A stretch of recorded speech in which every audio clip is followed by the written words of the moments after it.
It was a dazzlingly bright winter's day in London. Sunlight bounced off the polished windows of tailors' shops and tea rooms, and the puddled pavements gleamed like gold. But within the walls of the Bloomsbury Square Theatre, it was very dark indeed. It was the sort of darkness you only get in theatres, the sort of darkness that wraps around you like a cloak, thick, velvety, and heavy with magic. The seats of the auditorium were empty. The only light came from a single candle standing on a table on the stage where a new production was being rehearsed, a spirit medium show called Signora Valentina and Her Shadows of the Dead. The candle flickered, flashing on the sequined costume of Signora Valentina. She raised her arms aloft, tilting back her head. "Show us," she whispered dramatically. "Show us you are here." The candle moved. It wiggled.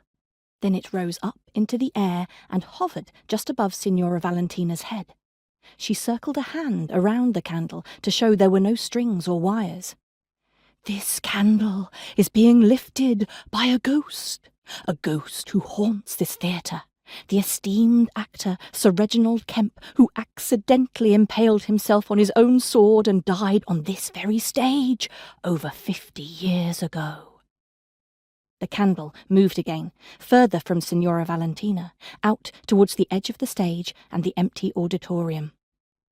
"Reginald Kemp is a rarity amongst ghosts. He is able to make real objects move. Such spirits are known as poltergeists." The candle suddenly flipped in the air, the flames spinning around on itself as it hurtled towards the front row of seats, where a pile of old theatre costumes had been deposited.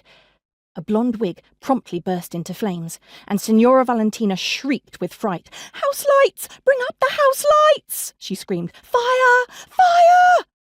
"It's all right, Aunt Evelyn," came a voice. A girl by the name of Matilda Lockett leapt from the wings of the stage, wearing a pair of reassuringly sturdy trousers and carrying a large metal bucket filled with sand.